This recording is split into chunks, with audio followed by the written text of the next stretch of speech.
Hello, my name is Tony and I'm a Life Scout at Troop 4056. My Eagle Scout project is to help promote wheelchair fencing programs within fencing clubs. I've been fencing with wheelchair fencers for about 5 years now, and I've noticed there's a severe lack of wheelchair fencing programs in the U.S.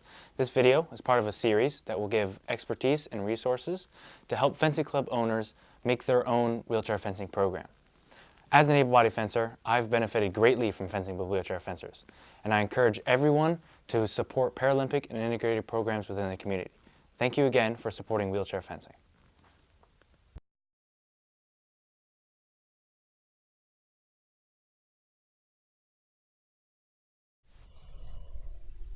Hi, I'm Dr. Donald DeFabio, and I'm here to talk to you about the classification process in wheelchair fencing. A little bit about me. I'm a chiropractic doctor, and I took my classification training in 1996 at the Atlanta Para Games. Since that time, I've been involved with the classification process. I became an international classifier in 2001, first doctor outside of Europe and Central Asia that became classified as an international classifier. And up until 2014, I volunteered my services at international events as the medical coordinator / physio for the U.S. team and other teams at World Cup tournaments. So that's a little bit about me, but more importantly, let's talk about the classification process in wheelchair fencing. It's based on physical disability, just like any other Paralympic sport, which means the disability, the impairment needs to be permanent and needs to be something that's not going to change significantly over the near future. That means it cannot be pain. Pain is not something that's classifiable. In fact, I recommend you go to the IWAS guidelines, International Wheelchair and Amputee Sports Federation guidelines on fencing classification. There are several things there that are listed that are not classifiable, pain being one of them.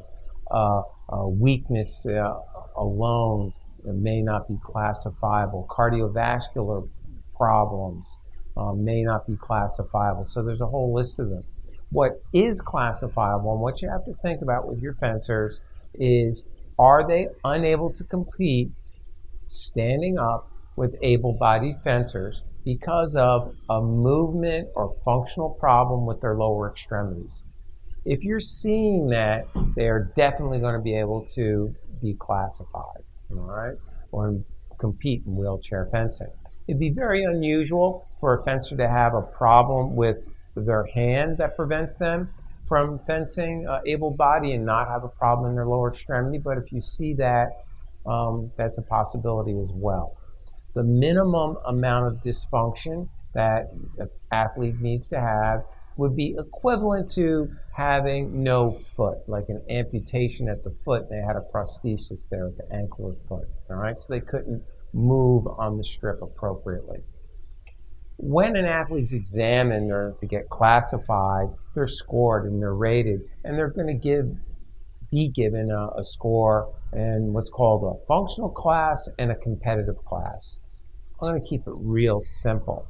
The functional classes of 1A and 1B are going to be athletes that have a lot of weakness in their hands, okay, and even in their arms and in their core. They're not going to be able to sit. Their wheelchair is going to come up very high in their lower back, okay? So maybe even come up to their shoulder blades, or they might even come up to their shoulders.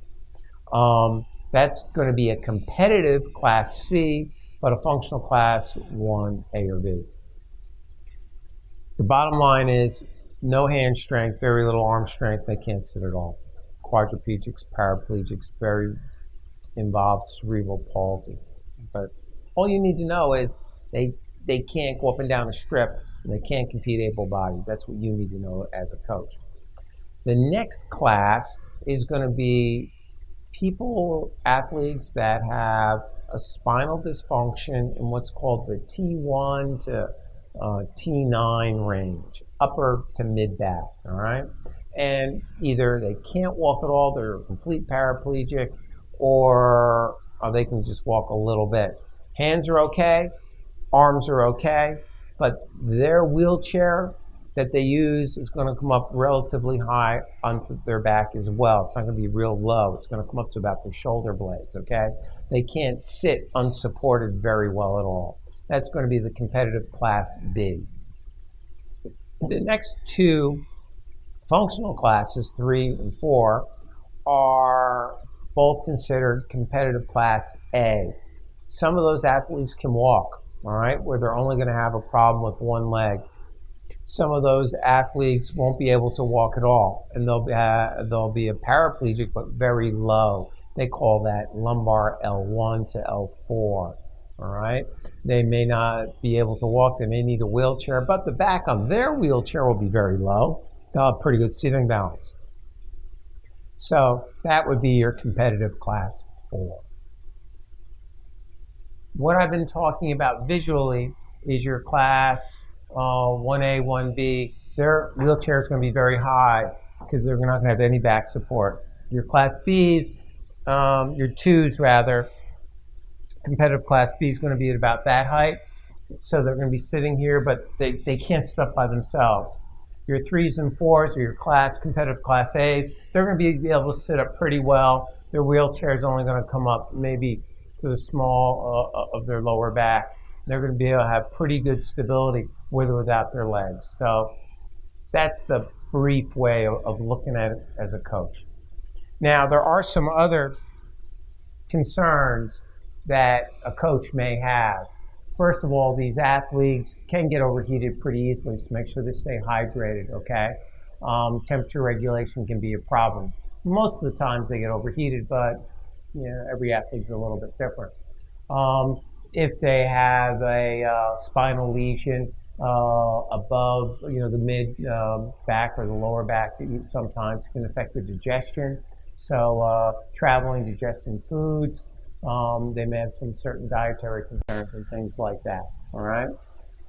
In terms of keeping them hydrated, water, sports drinks is all fine. If there are individual concerns they have, just ask your athlete.